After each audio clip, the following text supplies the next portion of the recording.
Good day guys, and welcome to part 5 of the Godot beginner tutorial series. In this part, we are going to be taking a look at how to implement two systems. The first one is a jump through platform and the second one is a system in which your player can die and the scene reloads if it falls down a pit. So let's get right into it. So first of all, you're going to have to add in a new platform image or a sprite. I'm going to be using a tile map, a different tile map than the one I'm normally using, so that we can distinguish between the jump through platforms and the platforms that you cannot jump through. You could of course just add in a sprite and a static body 2D, but I'm going to be using a tile map just for consistency's sake.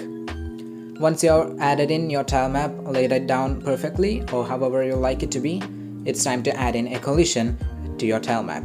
You're not going to be adding a collision directly onto the tile map. You're going to be creating a new or a different static body. I'm going to be creating a static body 2D and then giving it a collision shape 2D as a child. Once you've added in the static body into the scene tree, you're going to have to rename it whatever you like to call it. I'm going to be calling it platform jump as in jump through, and then you're going to give it a collision shape 2D as a child. In the shape property of the collision shape 2D, you're going to be selecting rectangle or whatever suits your image, and then once it is in place, you're going to drag and drop the collision or the static body over on top of your tile map. Set the extents to 16 by 16 if your tile map's cells are 32 by 32. Once that is done, at the top of the editor, you're going to have to toggle the grid snapping on. This is going to help you move and scale your collision shape with the help of grids. Once you've enabled it, move and scale your collision shape and place it on top of the tile map so that you will have a collision where you want it to. Once you're done with placing and scaling, you can toggle the grid snap back off, and then over in the inspector, you're going to see one-way collision for the collision shape 2D. Enable it. Once you've toggled one-way collision on, you're going to see an arrow pop up which is facing downwards. It is essential that the arrow is indeed facing downwards because this is the direction which your player is going to be able to jump up onto the platform from. So if you want the player to be able to jump up from a different angle, you're going to have to rotate the collision shape. And once you do a test run, you're going to see that the platform works splendidly. And that is all you got to do to create a jump through platform using Godot.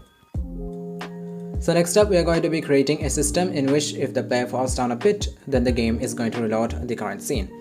To do so, we are going to create a new node called area 2D, and then we are going to be adding in a collision shape 2D as a child of the area 2D. In the inspector, in the shapes property, add in a rectangle shape for the collision shape 2D. Now select the area 2D and move it where you want it to be, and then select the collision shape 2D to scale up the bounds of the collision shape.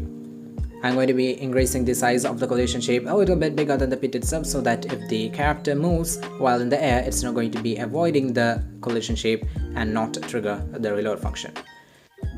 Now over on the area 2D node's signals, choose on area 2D body entered and then create a new script for the world node in case you haven't created one already. I haven't created one, so I'm going to be creating one and then saving it into the script scene.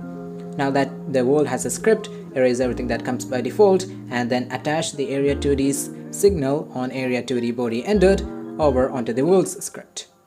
Once you have connected the area 2D body entered function, we are going to erase the pass line and write down if body.isInGroup player. If you remember, we added the player into a different group called player earlier on in the tutorial series.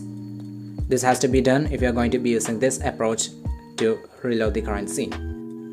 So write down if body.isInGroup player, then below that you're going to write down getTree.reload current scene.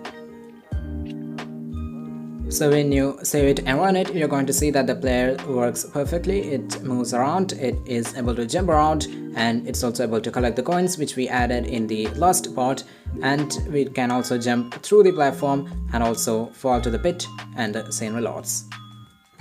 And that concludes today's part of the Godot beginner tutorial series.